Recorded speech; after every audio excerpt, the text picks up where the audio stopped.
नमस्कार दोस्तों, जय श्री राम, सत श्री अकाल। दोस्तों, फार्मा इंडस्ट्री में मैंने आज अपने पसंदीदा टॉप 10 कंपनियां फार्मा इंडस्ट्री से शॉर्टलिस्ट की और उसके बाद जो है मैंने कुछ पैरामीटर के आधार पे जो है उन 10 में से सिर्फ 3 कंपनियों को फिल्टर करके निकाला। पहली कंपनी है एल्केम लैब, दूसरी कंपनी है डॉक्टर रेड्डी और तीसरी कंपनी है अरविंदो फार्मा। इन तीनों कंपनियों को मैंने किस पैरामीटर पे पहले निकाला? उसमें पहला पैरामीटर था हाई वॉल्यूम सेल्स। सेल्स की बात कर रहा हूं, आप ध्यान रखना, प्रोडक्ट सेल्स की बात कर रहा हूं, शेयर सेल की बात नहीं कर रहा हूं। High volume sale, high operating profit margin और उसके साथ साथ इनकी वैल्यूएशन और फाइनेंशियल स्ट्रेंथ। तो अगर हम इन तीनों चीजों को करते हैं तो ये 3 कंपनियां आती हैं, जिसके अंदर मैंने टैरिफ को भी ध्यान में रखा है।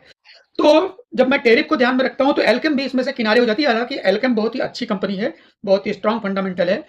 कुछ इशू एल्केम के अंदर हैं, तो हम उसके बारे में दूसरे वीडियो में बात करेंगे। अब 2 कंपनियां बचती हैं, डॉक्टर रेड्डी और अरविंदो फार्मा। क्योंकि मैंने आपको बोला कि अमेरिका की टैरिफ का भी मैंने इसमें ध्यान दिया हुआ है।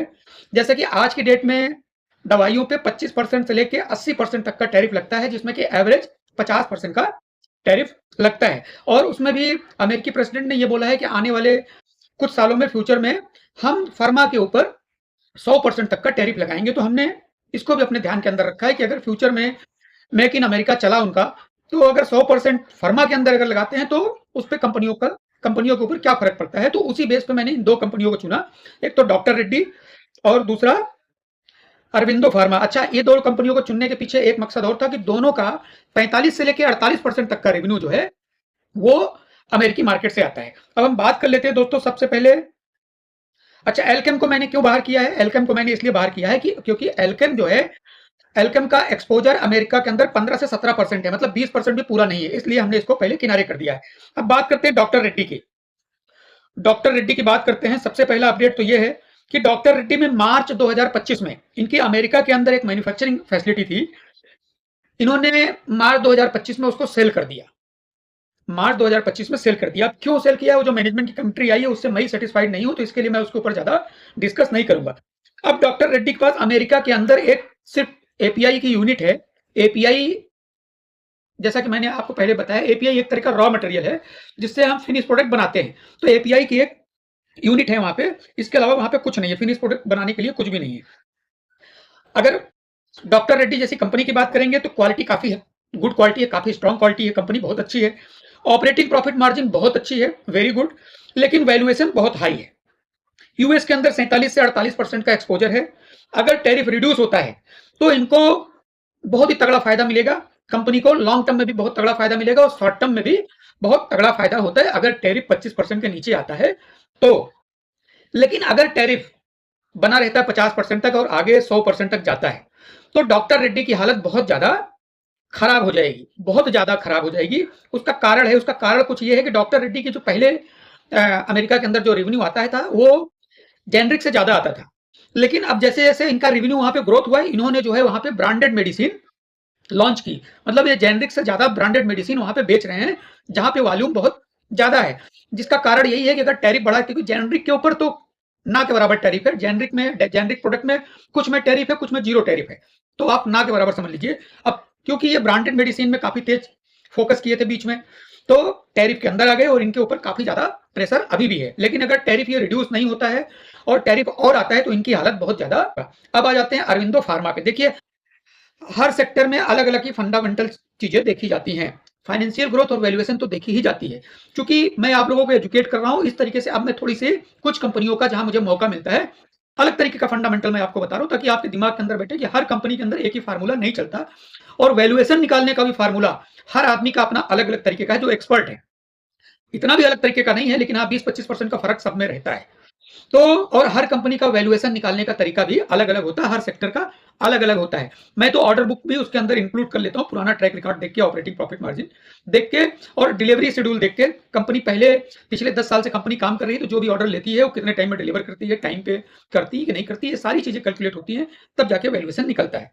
अरविंदो फार्मा के पास अमेरिका के अंदर एक मैन्युफैक्चरिंग यूनिट है जो कि यूएस एफडीए से अप्रूवल है।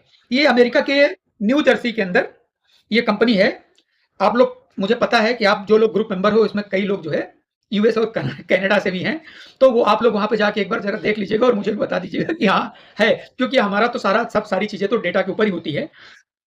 अमेरिका के न्यू जर्सी में इनकी कंपनी है, उसको औरो लाइफ फार्मा एलएलसी के नाम से जाना जाता है। आप बहुत ध्यान से सुनिएगा।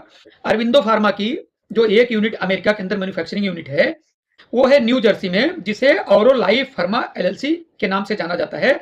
और इसके अलावा अपनी प्रोडक्शन कैपेसिटी बढ़ाने के लिए कंपनी वहां पे कैपेक्स भी कर रही है, कुछ जगह पे बात भी चल रही है बड़े प्लांट, बड़ी मैन्युफैक्चरिंग यूनिट डालने के लिए। तो ये इनका जो है फ्यूचर प्लान काफी तगड़ा है, जिससे कि ये जो है वहां का टैरिफ बहुत अच्छी तरीके से ऑब्जर्व कर सकते हैं। अब इसके आगे भी मैं आपको बताता हूँ। हालांकि इनका जो मार्जिन है, ऑपरेटिंग प्रॉफिट मार्जिन, वो डॉक्टर रेड्डी जैसा नहीं है। इनका ऑपरेटिंग प्रॉफिट मार्जिन 21 से 22% है, जो कि काफी अच्छा है, बहुत बुरा नहीं है लेकिन एवरेज है। सेल्स में ग्रोथ काफी अच्छी है। इनके अरविंदो फार्मा में कंपनी का टोटल रेवेन्यू का 45 से 48% का रेवेन्यू यूएस मार्केट से आता है।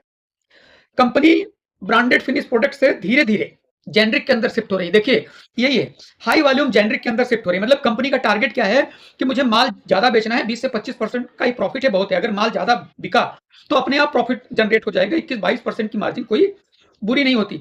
जहां पे डॉक्टर रेड्डी जेनरिक से धीरे धीरे ब्रांडेड के अंदर कन्वर्ट हो रही है, वहां पे कन्वर्ट किया काफी बड़ा वॉल्यूम है, इसीलिए डॉक्टर रेड्डी जो है इतनी अच्छी ऑपरेटिंग प्रॉफिट मार्जिन और इतना बढ़िया रेवेन्यू वहां से जनरेट कर पाती है। अगर आप आज के 6-7 साल 8 साल पहले जाएंगे तो इतना तगड़ा इनका जो है अमेरिका के अंदर रेवेन्यू नहीं था। लेकिन ये जेनरिक के अंदर तो थे, जेनरिक के अंदर अमेरिका के अंदर जेनरिक दवाइयां बहुत ज्यादा डिमांडेड हैं, क्योंकि सस्ती पड़ती हैं।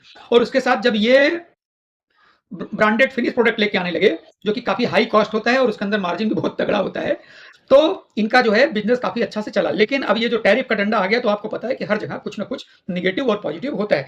तो अरविंदो फार्मा के लिए टैरिफ वरदान जैसा है। हो सकता है टैरिफ ना सल्टे तो शॉर्ट टर्म के लिए थोड़ी कंपनी को प्रॉब्लम हो, लेकिन लॉन्ग टर्म के लिए अगर अमेरिका के अंदर ये पॉलिसी आती है कि अमेरिका फर्स्ट, तो इसका बहुत तगड़ा फायदा अरविंदो फार्मा को मिलने वाला है। अब मैंने एक समरी बनाई हुई है शॉर्ट में, क्योंकि वीडियो बहुत लंबा नहीं खींचना चाहता। अगर अरविंदो फार्मा की स्थिति देखते हैं दोस्तों, तो स्थिति काफी मजबूत है। अमेरिका के अंदर मैन्युफैक्चरिंग यूनिट मौजूद है और यूनिटें बढ़ भी रही है। यूएस मार्केट में हाई वॉल्यूम जेनरिक पर फोकस है, प्राइस कंट्रोल और उसके अलावा टैरिफ शॉक्स भी जो है ये ऑब्जर्व कर सकते हैं। तो मुझे अरविंदो फार्मा काफी अच्छी कंपनी लगती है दोस्तों। यूएस पॉलिसी अगर काम करती है तो मेक इन अमेरिका की जो पॉलिसी है उसमें अरविंदो फार्मा का बहुत ही अच्छा योगदान रहेगा।